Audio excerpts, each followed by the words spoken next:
So I was wondering, when you first encountered the characters of Batman and Superman, and which one did you sort of more latch onto or identify with? Well, I think I remember Michael. I'm going to start again because I'm trying to remember it. No. Sorry. Who? Michael Keaton? No. Michael Gough. Yeah. I think I remember Michael Gough playing Alfred first.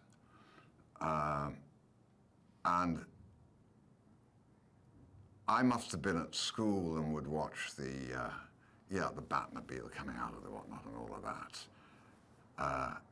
I can't remember who played Batman then. But he was always sort of he was always there. I'm not an aficionado. I don't watch those sort of movies a lot. Out of, if I happen to come across them, I do. But I'm not a science fiction aficionado as such. But I looked in at what Michael Caine was doing in the Chris Nolan Batmans, and just to sort of try and get a feeling of the thing. But in fact, when I approached, when Zack suggested that I play Alfred, I approached that as a new movie. I mean, I didn't want to feel I had to wear lead boots. I wanted to be able to do what he wanted, his vision of Batman, his vision of Alfred. So I came to it fresh, as you would if you were doing a Shakespearean play. If you were coming to Richard III to play that, you'd be aware that many other people have played it, and there many other, over hundreds of years, different people have had different styles of dealing with that particular story, but you approach it as a new story, and you try to get inside the particular character you're playing, as if no one has ever done it before. And tell me about this iteration of Alfred, and what is his relationship with Bruce Wayne? Well, he's his protector, and has been since he was a young boy. He is a man capable of doing most things, but not with the desire to do those things unless they have to be done.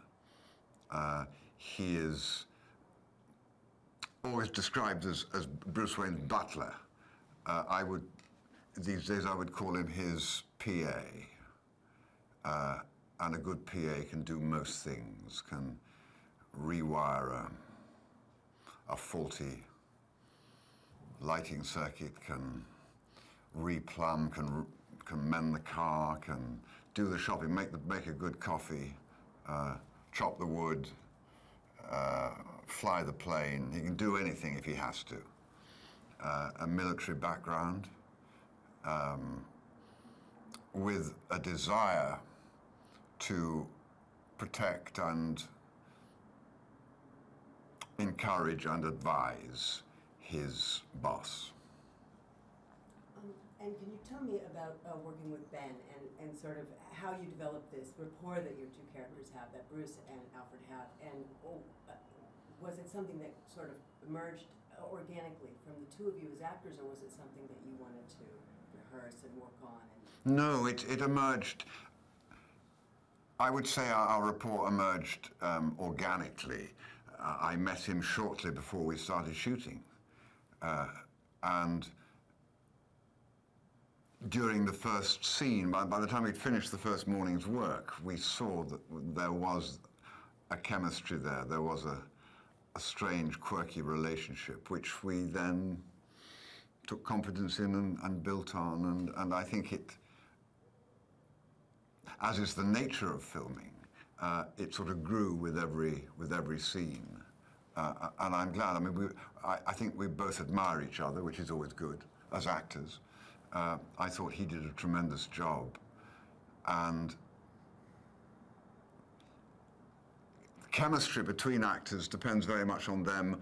It's not something you can manufacture. It's to do with listening. It's to each other, watching each other, playing off each other, and if you do that, then it's like a great tennis match, and and there is, so to speak, chemistry, which I hope we have.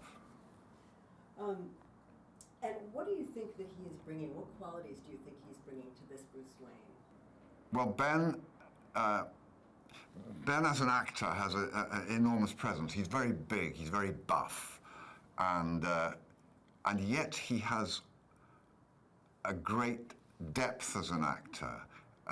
You see the vulnerability, you see the concern, the neurosis, because he is tussling with the morality of how much to become involved in the mayhem, in protecting the world as a lone individual. And much of our debate is on the morality of that, how much an individual who has great powers should be able to try and put things right, and how much one should leave it to others. But there's no doubt that Ben as an actor has great force, great power, is a force to be reckoned with, as the film shows. And how about working with Zack? I mean, he's building this massive world, and I was just wondering, how did he communicate with that? How did he communicate that world and that vision to you, and what was the experience like for you to work with him? Working with Zack is rather like working with Albert Einstein. You know there is so much going on in his head, which you couldn't possibly comprehend, that I find myself with him really, I mean, we joke a lot. He has a great sense of humor. So there's a nice, easy sort of relationship in that way. But you know that he's carrying so much in his mind. Batman is a very complicated film. And my role, you know, is relatively simple compared with what he has to carry. And so I was always very aware of that and tried to put myself in his position. The pressures are enormous making that sort of film, but you wouldn't know it with him. He when you're on the set, he allows those pressures to slide off his back like a duck, water off a duck's back. It's always lovely when you look forward to going onto the set. It doesn't always happen, but it happened with the set that Zack creates. This is my last TV question, so I was wondering if you could talk about sort of the role these mythologies play in our culture, and what needs characters like Batman and Superman fulfill in us as people. I think roles like Batman and Superman in stories like the one we're showing fulfill the need we have of giving ourselves individual power. I think the world we've created, because of the mass media, because we are aware of everything that's happening all over the world, rather than just to our neighbor in the village or in our village, we are necessarily quite powerless. I mean, I'm not able to do anything really about the refugees problem in Europe or Syria or the huge financial gap between the rich and the poor that's developing all over the world. I feel completely powerless, and I think many people do. I think that's one of the problems nowadays with politics, that people feel so removed from, though we live in a democracy, so removed from the the center of power, that this can be very frustrating, very debilitating. I mean, Mother Teresa said, you know, it only takes one person to change the world, and it could be you. And it's good to remember that, but most of us, most of the time, don't remember that. And so having a movie about two superheroes who can change things, who can create mayhem, who can do great good or great harm, who have the power, I think that invigorates us and allows us to live in this dream world where that could happen. And perhaps we need that.